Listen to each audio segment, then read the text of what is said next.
to. Okay, hopefully it's recording again. Yes, good. All right. So I've got, we're doing red versus blue on Saturday. So I come here at 10 to Science 37. We did it last week and it was pretty good. It's going to be better this week. Teams, you have 2 defenders and 2 attackers. And there's a live scoreboard and they're hacking the machines, getting points for it. And it's working pretty well because CCDC got delayed and I made my own version, which is intended to be better, more fun. So I've got the next version of it. I've been writing it all week. So come check it out. It should be more fun this week than it was last week. And last week was pretty good for a start. Anyway, everybody's welcome. So I think we're up to the time. Let's talk a little bit about cryptography, and that'll be the end of this course. So let me first encourage this irritating thing to get off the screen. Okay. And all right. So we're going to talk about the old-fashioned encryption, but let me just talk. There are 3 mathematical concepts that matter for encryption. Symmetric encryption is the old-fashioned encryption where you have a secret key and you have to somehow tell the other person you're sending data to the key, which is the system we've had for at least 3,000 years. And it can work, but the problem is you have this shared secret and you really don't know what happened when you share the secret with somebody else. That's a fundamental weakness in it, and that's probably the biggest problem with it. Asymmetric encryption is very new. It was invented in 1979. It is very wonderful where you can do the public key game where you all have a public key that you tell everybody and a private key you tell nobody, and now you can receive secret information. It's like a miracle. You do not have to distribute the keys. Yeah, it does have various flaws, but it solves the key distribution problem in a very nice way. And then hashing is essential for all these things. Hashing is just a way to put a thumbprint on a file so you can look at that and tell if the file's been modified. So you combine all the bits down to a small thing like an MD5 hash or a SHA-1 hash. And if any bits in the file have changed, the hash will change. That's all it's for, but you need it to have integrity in everything, including all these cryptographic keys and certificates you're throwing around. Yeah, okay. Anyway, all I'm going to talk about in detail tonight is symmetric encryption. So the point is, the whole point of encryption is you're going to take plain text that you can read and put scrambled text that you can't read, and hopefully nobody can read it without knowing the key. The ancient Caesar cipher just moved everything forward a couple letters in the alphabet, which is easily cracked without the key on modern systems, although it was not easily cracked without the key way back then. This is military-grade encryption in 500 BC. Rod 13 is what nobody uses except Microsoft, which is even stupider than the Caesar cipher, where you move everything forward 13 letters, so doing it again will undo it. All right, anyway, so Enigma, the Germans had one of these that is just a more complicated version of the same thing. Many different rotors are moving things around, so when you type letters, different letters come out. And this was military-grade encryption in World War II, and it was quite difficult to crack. Steganography is encryption where you hide information in something and you don't even know it's happened. This is used by terrorists. There'll be a message board with pictures, and they know to look in a certain picture and find a secret message in the picture, and other people do not even know data has been transmitted. That's what steganography is for. This is called a covert channel when you are sending data and people don't even know that you are sending data. If you connect with, say, HTTPS, like I used to have students who say, I'm working at my company, I hate my company, I'm applying for other jobs, so I'm checking my Gmail at work. Is that safe? And I say, well, it's encrypted, so your company administrator cannot read the email, but they can tell you are going to Gmail. They can see the IP address and the DNS lookup, so they will know you're reading your Gmail. They just won't be able to read the contents of the message. And often that is enough to leak your secret. This is what the cops call pen register data. And it turns out you can get that without a search warrant. If you do not need to know what people said on the phone, but you just want to know who did they call and when, which is often all you need. Because what you do is you have a gang of people doing something bad, you find one guy, you go arrest him and take him in, and then his wife will immediately call all the other members of the gang to warn them, so you tap their phone. All you care about is who did they call and when. You don't need to hear the phone call to know that that's the rest of the gang. They just got called. Yeah, that's the metadata. And that's often enough.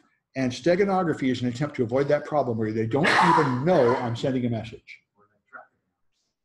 Yeah, the traffic analysis is another issue. Anyway, so the algorithm is the mathematical procedure used to scramble the data. And so you need a strong algorithm that scrambles the data very effectively so all the patterns are hidden. And you need a key that is not possible to deduce or guess.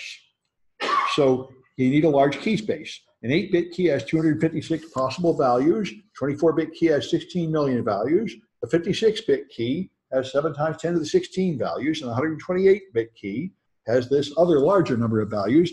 It turns out the largest key that has ever been cracked by brute force was 56 keys until recently, and I think they cracked a 64-bit key by brute force. That's as many calculations as you can do. Nobody has ever cracked a 72-bit key by brute force. The project is currently underway to do that, and it's expected to take another 1,000 years to do it. So 100 bits of a completely random key would be enough to be completely uncrackable as far as anybody can tell. There's not enough time in the whole universe to do 2 to the 100 calculations. 128 is commonly used. If you really don't have any shortcut and you have to try every possible key, this would be a strong enough key. Nobody's getting in there by guessing the key. So, in the late 80s. What's that? Yeah, yeah. The military, you could get like a piece of tape. Yeah. That you literally would put in the crypto here, and you stick it in, like run it through, and that was paper tape. Yeah, that's right. That's right. You have to somehow distribute the key, but and that's you have to go with the key strips. Yeah. To like submarines and everything, like to actually sort of put it on all the crypto. Yeah, and that's the problem, of course. If you're using symmetric encryption, the key can be long enough, but you have to somehow distribute the key. And if someone physically steals that, they've got the key, and then all your beautiful math is shot. Yeah, that's why the British Navy had a system of flags, which was their secret, and they had a lead bar in the book. And the law was, if you're the captain of a British ship and the French take you and you don't throw that book over the side, the British will pay the ransom to bring you back to hang you. Because that book is worth more than you, more than your crew, more than your ship. If you lose that book, you ruin everything. That's the problem with secret key encryption. You really have to keep this secret, and yet everybody involved has to have the secret, and those two things don't get along together very well. Anyway, so you can argue about how many bits it should be. There are various ways to calculate it. We know 56 bits is not enough. 56 bits is what the US government forced us all to use in the 90s as their official standard, and that was cracked by brute force. The first crack took like 3 months and used thousands of Unix servers over the internet. And after that, the Electronic Frontier Foundation in San Francisco built a special computer that could try all 256 keys in about 3 days. So anyway, there's various ways to calculate it. Here's another way to calculate it. If you believe in Moore's law, where computers will get twice as fast every 18 months, then they'll be able to crack 128-bit encryption sometime this century, 2050 or 2070. But that's just sort of a religious belief. That's without saying exactly how you do that. Other people say 2 to the 128 will always be out of reach because of the entropy cost. There's not enough entropy in the universe to do 2 to the 128 calculations. But anyway, nobody really knows. Anyway, symmetric cryptography, you have a secret, you encrypt it with the key and make this garbled stuff. You send that through an untrusted channel, because even if the attacker reads that, they don't have the key, so they can't read it. Only the intended recipient that has the key can take it apart with the key. That's secret key encryption, which is the only kind that existed on Earth until 1979. So that's the problem. The algorithms are fast, the math is relatively simple, and it can be quite secure as long as nobody steals a copy of the key, and the key is long enough, and the math is good enough. So it's not bad, but one problem with it is even if it works perfectly and nobody steals the key, you don't know who wrote the message because 2 people have the same key. So if I was to make a loan agreement with the bank and say, I promise to pay you $1,000 a month, and if I don't, then you can take my car back, and then I don't pay it, and the bank tries to take my car, I'll say, I didn't sign that, the bank signed that. They have the same key. There's no way they can prove that I signed it. They could have forged it. And that's the problem. You do not have authenticity, and you don't have non-repudiation. Authenticity means you know who wrote something or who signed it, and non-repudiation means you can't later deny what you did. And you don't get either of those with private key encryption because 2 people have the same key and there's no way to tell which one of them did anything. So there's 2 types of ciphers. Stream ciphers encrypt the bits one at a time. You have bits going by and you have a key stream going by and you're just flipping some of the bits. Block ciphers take a block of data like 128 bits and encrypt it at a time. Commercial DVDs were protected with a 40-bit key. That's not enough at all. Like I say, you can crack a 56-bit key now with special hardware. You didn't even need special hardware to do it. You could just try all 2 to the 40 keys on a normal computer. And so someone wrote a simple program to do it. And the Digital Millennium Copyright Act said software that cracks encryption to break through copy protection is illegal. Distributing it, knowing it is illegal. Therefore, They made a C program that did this. This kind of good, clean fun. And since I'm only doing this, I think we got time to check it out.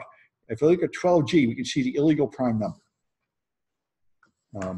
There we are. Here's the illegal prime number. So what somebody did, most of the laws around cryptography are absurdly stupid because basically they try to make it illegal to be smart. The problem with math is you can't really, like when I went to China, they wouldn't let me teach my crypto class because there's an export restriction and the US government would be mad at me if I taught cryptography in China, as if they don't know math in China. You really think we're hiding math from China? You are an idiot. They know math better than we do. It's not like they are not going to figure out the math, but anyway, it's technically illegal to export cryptography to China because they're on a list. So here is the illegal prime number. This program here is the DECSS program. Somebody wrote this program in C. That's the whole thing. And this program will crack into commercial DVDs because it tries all 2 to the 40 keys. So knowledge of this program is a crime. Distributing this program is a crime. So they took this program, put it on a computer, so it's a string of bits, and then zipped it. And when you zip something, you can add extra bits to the end without changing it. So they zipped it, added bits to the end until they got a prime number, and now they had the illegal prime number. Knowing this number, distributing this number is a crime, and so they put it on t-shirts and everywhere and on the internet. And, just to point out how stupid this law is, that you're trying to make mathematics illegal, which is sort of fundamentally stupid. But anyway, that was the game. So DES was the official government approval. The National Institute of Standards, this is one of the huge scandals that led to the crypto wars and led to a lot of the really bad blood between the cryptography community and the government. The National Institute of Standards is there to define what a pound is and an inch and a foot and all that jazz, so that if you try to lie to people and sell me a can of beans that says 12 ounces, but there's really only 11 ounces in there, the National Institute of Standards is the guys that have an official thing. I can go to court and say, this absolutely is not what it says to be, and now you have to give me back the price of my can of beans. That's the point. And they're supposed to just be like scientists giving you absolute proof. And they started approving cryptographic algorithms, but they were influenced by a national security agency over and over. So IBM proposed Lucifer in 1970, a 128-bit encryption scheme, which is very strong. And the National Institute of Standards lowered the key to 56 bits, 64 bits of which 8 are not used, for no good reason at all. The computers at that time could have used 128-bit encryption because it's not that difficult, and it would have been completely uncrackable, but they chose to use a 56-bit key almost certainly because that meant the NSA could read it all. Yeah. In the 70s. Yeah, I don't know the exact year. But everyone said, why did you weaken it? All the mathematicians said, this is horrible. They're deliberately telling us to use something unsafe. It could have just stuck with the original thing. It would have been safe. But of course, the governments, espionage community has this concept called no boss, nobody but us. They don't want anybody using unbreakable stuff. They want you to use stuff that nobody can break in except us. They want to backdoor into everything. And by the way, that's not entirely stupid because they do want to have a search warrant. They want to catch terrorists. They want to stop crime. They feel like there should be some backdoor they can get in. That's their standard. And they've been doing it this way for decades, since the 70s, by lying to people about encryption and tricking them into using something that can be hacked into and pretending that only the NSA can hack in and nobody else will. And to be fair, that is arguably true. The NSA is 20 years ahead of the rest of the world in cryptography. They often can do things that nobody else can do. But that does not remain true forever. 20 years later, their secret method leaks out, and then you're sorry. Yeah. 71. Thank you. Good. Anyway, so right. Oh, probably. Oh yes. Oh yes. Yes. They've all used to have, before there was encryption, they just had special backdoors. Like this is what AT&T did. After 9/11, the government went to AT&T and said, we want all the traffic on the phone network and the internet, and they just handed it over, no search warrant or anything, even complete violation of the Constitution. And 10 years later, when it became public, Congress passed a special bill that AT&T will not be punished in any way for doing that, because it was a courtesy. So I mean, it's always been the case that there's the law, and then there's the national security implications where you just ignore the law and break it. But anyway, it is a strange thing in America. Americans have this belief in the law, just like all the presidents had to pretend to be Christian for some reason and pretend to be faithful to their wife. We have this weird, I think you get it from the British. You keep up appearances by pretending to do something when everyone knows it's a lie, And somehow we value very much that you should keep up the appearances. Anyway, so the NSA lowered it. That's what went out there. And by the 80s, this became possible for average people to crack in. Before then, I guess it was only the NSA getting in there, and then increasingly powerful people. So I say it was corrected 3 months in 97, and in 98, the EFF built Deep Crack. They built special chips just to do this calculation, and they put hundreds of them in a computer, and they built a board that could do it in 3 days. It could try all the 2 to the 56 keys in 3 days. And that was pretty much the end of DES. They said, look, you really can't expect people to use it. And what I heard was the real reason the American government quit recommending DES is because European banks said, we're not going to do business with American banks anymore if you are going to continue to use this terrible system, which is not safe enough. And so they upgraded to a later one. The temporary upgrade was triple DES. This was so you could use your old DES hardware. Like WPA, you can use your old web hardware. Triple DES is just 3 rounds of encryption with DES, and that's plenty safe, by the way. That's strong enough. It's unnecessarily slow and complex, but that does make it strong enough. But AES is the upgrade, which became effective in 2002. That's the new standard that now goes to 128-bit key, which is still effectively unbreakable, and it had stronger versions up to 256-bit keys. As far as anybody knows, the 256-bit key is really good, and it's going to survive even the onset of quantum computers. That's probably going to be fine forever, as far as anybody knows. So that's the game. You can easily do this stuff in Python. We'll be doing it next semester. Just a little simple Python script. You can encrypt stuff and decrypt it. It doesn't take much.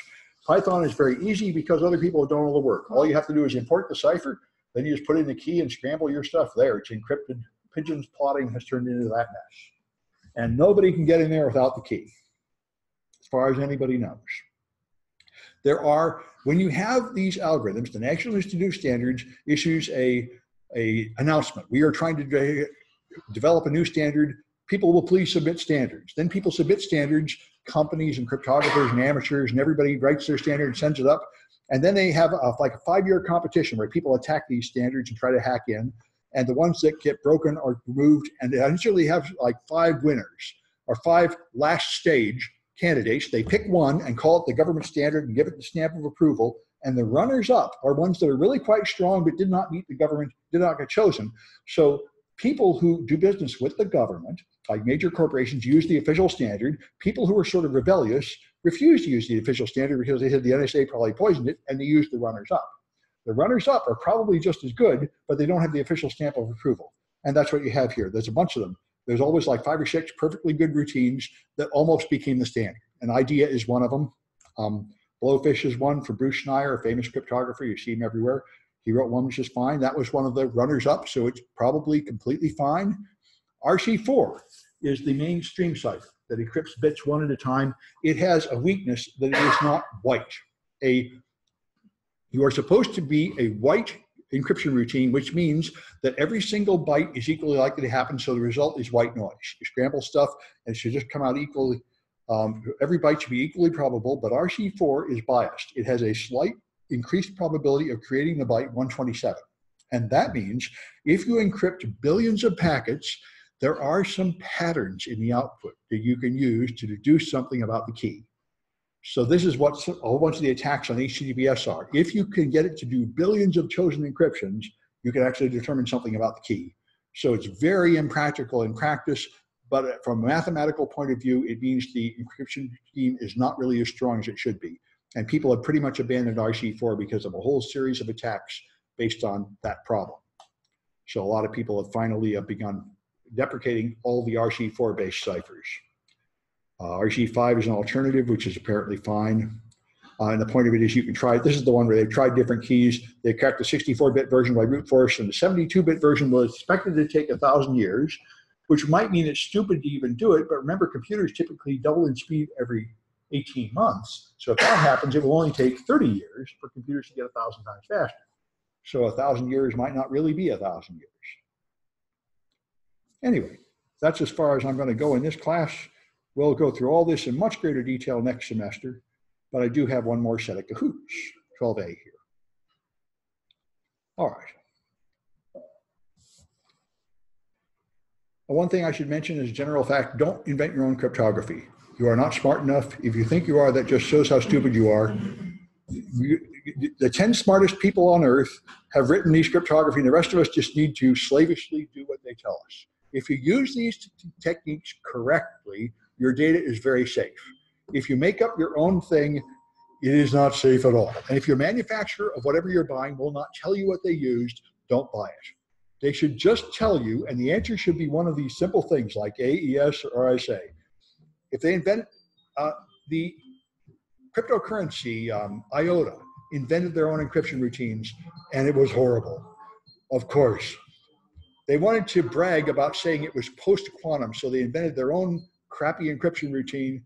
They invented their own hash routine called curl, and people immediately figured out collisions and everything else. You know, don't invent your own crypto. You are not smart enough. I'm sorry. If you think you are, you will find out you're not. Just use the standard one that has been tested and trusted, or you will not be securing your data. Anyway, all right, guess we can go. All right.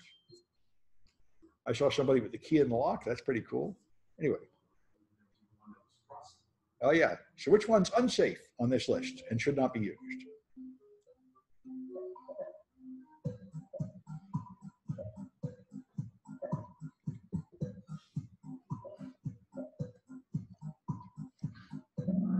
DES is the one that got cracked in the 90s. You can't trust that. All right. Which one uses RIN jail? Huh, I didn't mention it. This is tough. RIN jail is, I think, the name of the mathematician that invented it.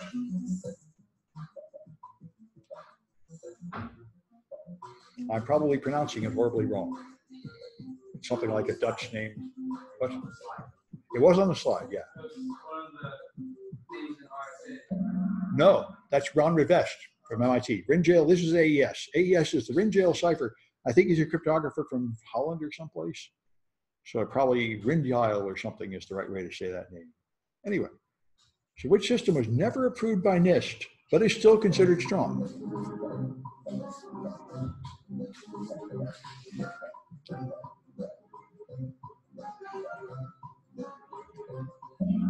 That's IDEA. It was one of the runners up.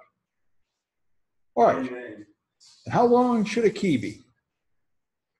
A really important fact to know.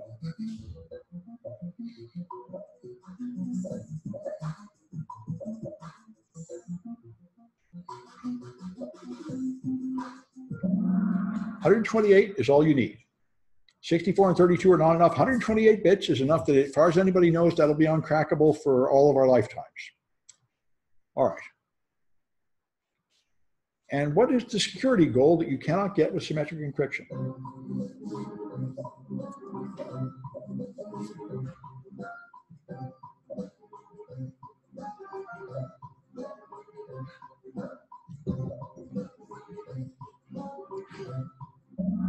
You cannot get non-repudiation because two people have the same key. So you really never know who's signing anything.